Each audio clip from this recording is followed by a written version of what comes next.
Hello, my friend. Time for our meeting this Sunday, August 31st, as we celebrate 9 years without Dilma.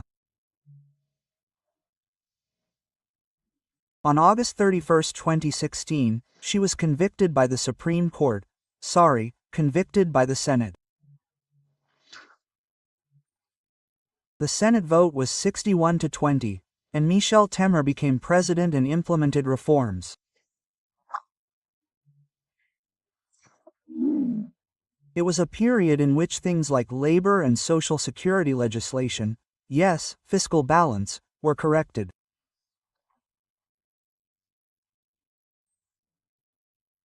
Dilma was convicted by decrees totaling $92 billion, creating credits without congressional approval. That's what a Congress of the People's Representatives is for, right? That's how it worked, right? On December 2nd of the previous year, the entire process lasted 273 days.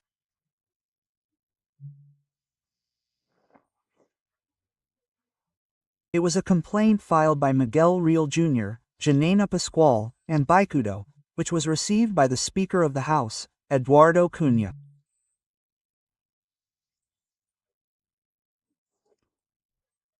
Then the chamber voted on April 11th, authorizing the process by 367 votes to 137, then it went to the Senate and had to go through committees, right?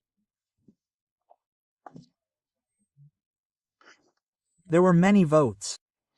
Well, on August 9th, by 59-21, they decided the final judgment. She had already been suspended since May 12th, temporarily suspended, right? She was permanently suspended on August 31st. Interestingly, the trial pretended not to know how to read the Constitution.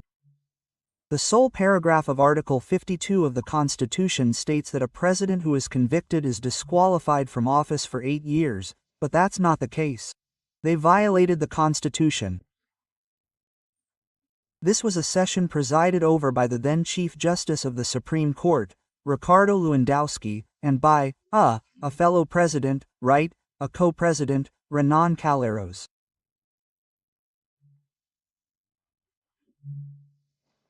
The Senate majority made an interpretation there and left it out, but the people of Minas Gerais corrected it and left her out of the Senate election.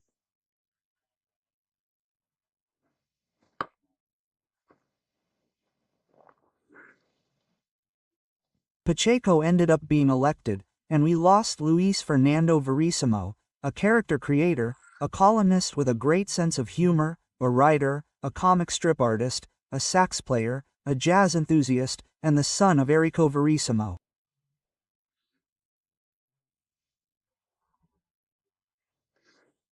He died at 88 of pneumonia. A great loss, without a doubt. Hey, and above all, a fellow gaucho.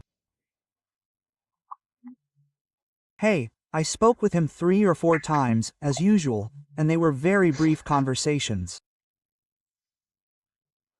I talked more than he did, once in Bahia, once in Porto Alegre, once on a plane, once at a state fair, if I'm not mistaken, here in Brasilia, where he came to play sax. Luis Fernando Verissimo, a great loss. How was losing Enrico, my first readings? Enrico Verissimo. Well, remember to subscribe and leave a like or dislike at the end.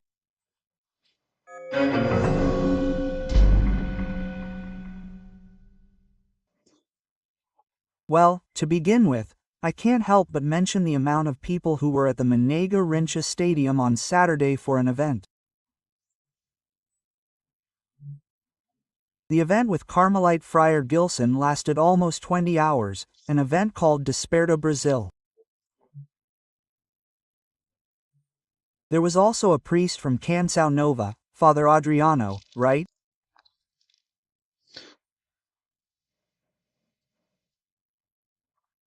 Yeah, Catholic songs, Catholic preaching, Christian preaching, preaching from our Western Judeo-Christian culture.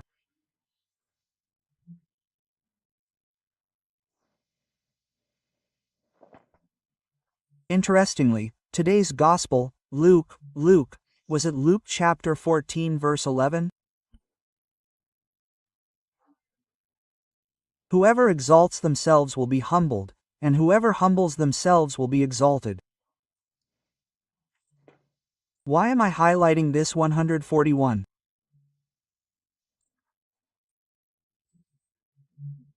Because we're seeing the attempt to humiliate former President Jair Bolsonaro, right, with this house arrest. It's the federal police, the head of the federal police, suggesting that agents stay inside the house.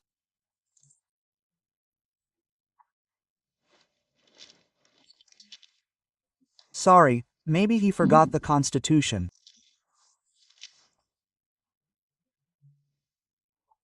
Article 5, Section 12, a constitutional clause, is inviolable. Sorry, Section 12, no, Section 11.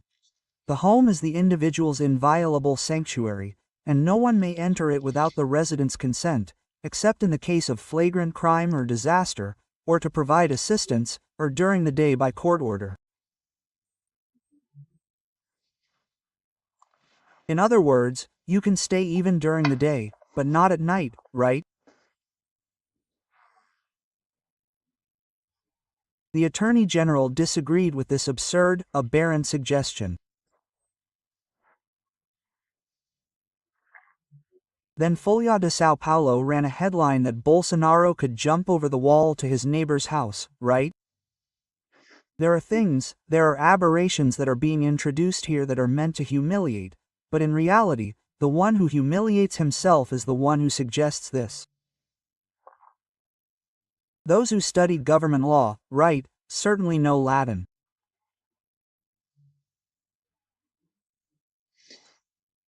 So I'll remind you of a refrain from Roman theater, ridendo castigat, because this is laughable. It's ridiculous, right? The good news is, well, the trial will begin now, right? Day 2. This trial reminds me of some auctions out there where we always know the outcome, right?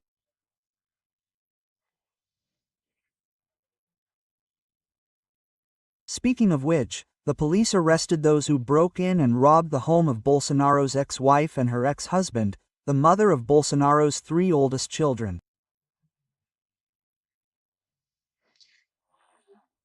Well, they were identified by the clothes they took, the cell phones they took, right?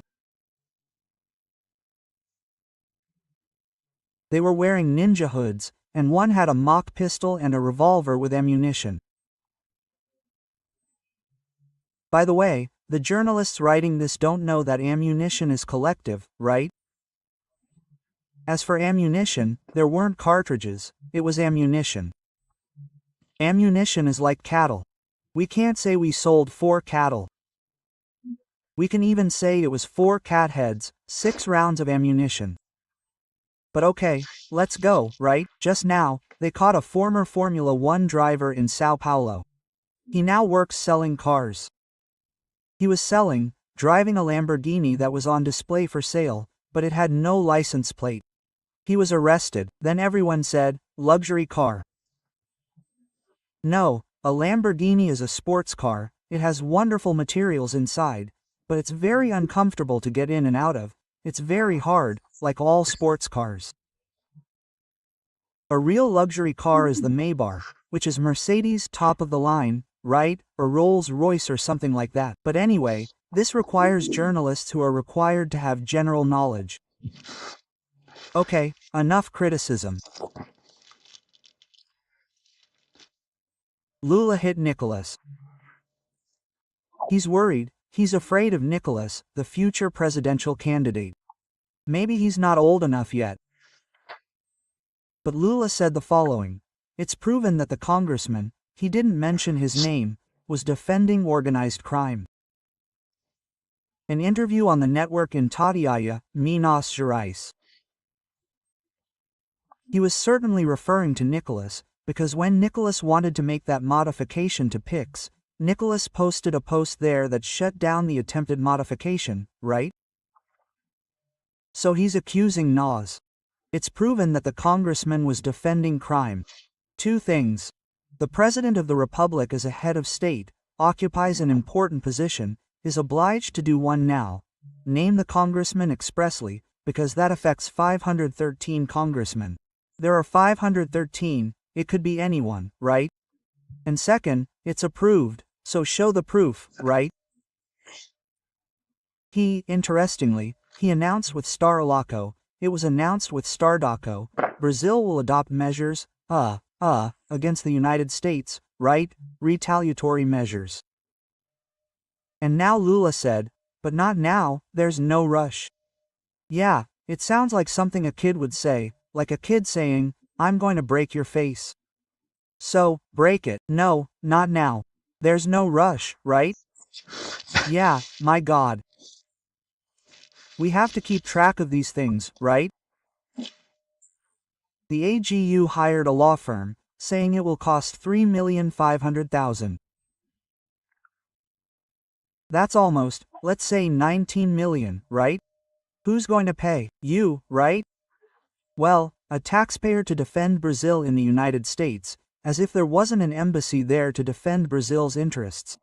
But no, it won't be the taxpayer. The GU didn't say it will charge those who provoke this. There's a lot of betting, right? There's one side saying, look, the one who provoked it was Eduardo Bolsonaro, Jair Bolsonaro, Paulo Figueiredo. There's another there saying, oh, no, the one who provoked it was Moraes, Dino, Barroso, Alcolumbre, Diastafoli, it was Pacheco, right? Anyway, the fact is they're going to pay. It's the public treasury that's going to pay for it. And from what I'm seeing on the news, it won't do any good. A magnificent application, and the one who caused, the continuation of the tariffs was the only president in the world, the only head of state in the world who didn't call Trump after the tariffs were applied. Those who called resolved it, right? The Mexican, who is left-wing, who didn't want to close a free trade agreement with Alcom, right? He got away with it, he did what was demanded of him. He'll take care of the border, he won't let drugs or illegal immigrants in. That's it. From Brasilia, Alexandre Garcia.